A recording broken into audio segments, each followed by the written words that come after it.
And they're in trouble here because the knock was a beauty and Cotchin kicks the goal. That's a big tackle. Cotchin one out with Cotchin terrific. Had more time. Didn't need it. Cotchin terrific.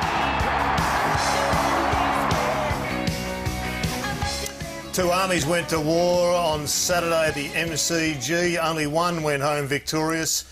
And the leader of the disappointed army joins us on the couch. Welcome, Trent. Thanks for having me. What lessons did you take out of that loss? Yeah, there was a lot to be learnt. I mean, it was a big build-up.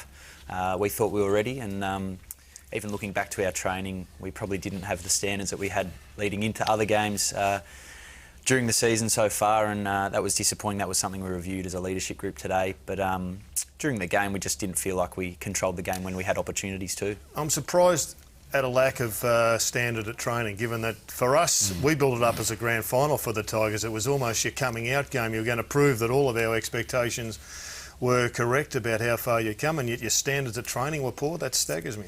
Yeah, look, it's probably something that you more so review after the game, and you start to go question whether we were exactly where we needed to be, and that's just a result of a loss. If we had have won, we probably wouldn't have even reviewed it in the same way. But that's just footy, and we have learned our lessons, and a lot of the key facts that we wanted, or figures that we wanted to go into the game and dominate in, we didn't. So it was a disappointing result for not only us as a football club, but our fans as well. When the coach had you in the room after the game, was he angry, disappointed? What was his mood? He probably wasn't angry. Obviously, he was very disappointed with the result, and we gave ourselves a really good chance. We thought we were ready to take a potential top four side on, and we didn't. We didn't play the way we wanted to. We had, as I said, our focus areas going into the game, and we didn't tick any of them off. So that's disappointing for us, and it's something that we had to review, and we have reviewed today, and we'll take it into this week against Freo, which we're very excited about. Trent, how do you, through the week, gearing up for Collingwood, and they've got terrific midfielders. You have too, but their midfielders have been there, done it in grand finals. Talking about Swan and Pendlebury, how did you work out who would play on who? Was it a mixture? Was one person more responsible for Swan or Pendlebury? What was the thinking going into the game against those two prime Magpie midfielders? Yeah, initially it was probably I was going to play on Pendlebury at stoppage. He sort of threw a spanner in the works by coming to both myself and Lids early in the first quarter, so that throws out your structure, which is in every game. Coaches are trying to do that. So, and then Deledio and Swan were most likely going to go more so of a head-to-head sort of battle, and Lids was in really good form, and we were hoping that he could get the better end of the stick. And I think in the first half we took it right up to them. I'm not sure the exact stats and the impact on the game they'd had, but we felt like we were going okay, but then we just let ourselves down in that third quarter. Got a bit of vision, and we're going to have a look at the spread of the Collingwood players when there's a mark. And we'll just have a look here. There's a bounce down, and the ball will end up going into Collingwood's back line. And you can see the inner circle of players there. There's so many of them there. Harry O'Brien takes the mark, and if we freeze it there, there's players all getting ready to break. There's Swan, there's Thomas, there's Seaman. It ends up going out to Swan, but I guess we look at Collingwood and they do that particularly well. Yeah, and that's rolling the dice. I mean, they've got some really good guys that work hard at the coldface and win the footy, and then they've got the guys that, like a Swan and probably Blair as well, they get off the chain a little bit going forward because sometimes they're not required to work hard at that contest. They're smart players and they read the game really well, and they get out the back. Another bit of vision, it's a centre square bounce, and the ball goes into Collingwood's back line, and we'll keep an eye on Dane Swan. You're together there at the bounce, and the ball goes into your forward line. And Swan, you just see Swan, he's with you there. And once he's making sure he's not going to be used, but as the ball's kicked, he takes off. Collingwood end up getting the ball, and Swan just keeps moving. They go for a switch of play. They end up going back the other way, and Swan ends up getting it. Well, that happens. But this bit of play here, I think, is really telling. And just in the second half, he got a heap of the ball. There, it's a two-part play, and they'll give it to him, won't they? Like, even if he's only a metre in front of his opponent, they've got that much confidence in him that they'll give it to him. Now, this chain ended up in a score for the Magpies, but is he one of the hardest running midfielders that you come across? He's certainly a hard runner, but I think in the modern game, majority of midfielders are hard runners, and I would suggest that he sees the space really well and reads it really well. There's other examples. I think specifically in that example, we were playing a specific role in our midfield where we wanted one of our mids to just hold that centre corridor space because we felt like we were getting burnt through the middle. So there's obviously different roles that come into play, but there's another example later on where he's playing midfield. The ball exits their forward line. He doesn't actually chase out and he ends up with the goal because he's stayed there and we turn it over. But, I mean, you can pick and choose two different situations where he's worked hard or smart, and then there's another one where he gets rewarded for something where he probably should be chasing out. We were lauding Joel Selwood before, and we could do the same about Joe Watson and Gary Ablett for the obvious reasons. Who do you think is the most dangerous of the midfielders that you come up against?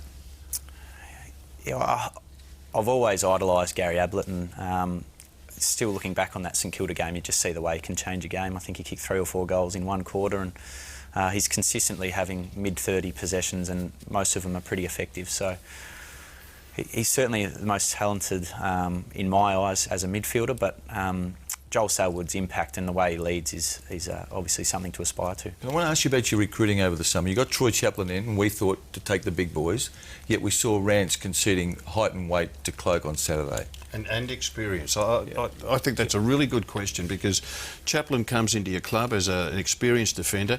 He's taller, he's heavier, he's more experienced than Rance, and yet he doesn't play on Cloak, the big monster forward. Yeah, our defenders came together leading up to the game, as they would in their preview opposition analysis and so forth. They were given the option of putting your hand up and wanting to take on the challenge. Obviously, Rancy had been disappointed with his performances in the previous weeks and wanted to show that he was capable of taking on, well, one of the best key forwards in the competition, if not one of the best. So, like, it's up to the individual, yet there's coaches and decisions to be made, but we thought that it was a fantastic thing that he wanted to put his hand up. I think before half-time he'd done a relatively good job considering our pressure wasn't probably up to the standard in the midfield. And then that third quarter obviously was... He was unstoppable in the third quarter, wasn't he? He's a machine. They talk about his shell and how wide he is and his arms. Once he extends those arms and he's so powerful, it's hard to stop. As a preference, though, would you prefer Chaplin across the half-back line rather than the full-back line?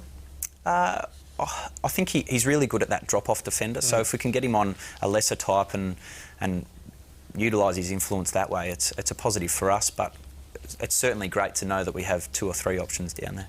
Do you have a say in selection as a captain? We ask for our opinion as a leadership group generally, and if there is a touch-and-go decision between 1 or 2 players, we generally put our view up, but ultimately it's the coaching staff's decision. You've got Foley and young Floston to come back into the side, who looks like a really smart player with the ball in his hands. Surely he gets an opportunity in the next couple of weeks. Yeah, it's exciting. He's played some really consistent footy at the VFL. He's a hard player, and it's just going to be exciting to see him get his first opportunity. I'm not sure when that's going to be, but he's been doing everything right. So the kid deserves a chance at some stage. It's just whether or not it's this week or over the next month. Saw him play against the Bombers at Wangaratta. I know it was an AB Cup game, but he looks like he's got it up here. Under pressure, he delivers well and he makes good decisions. Yeah, I don't want to put too much pressure on the kid, all right, we'll do that.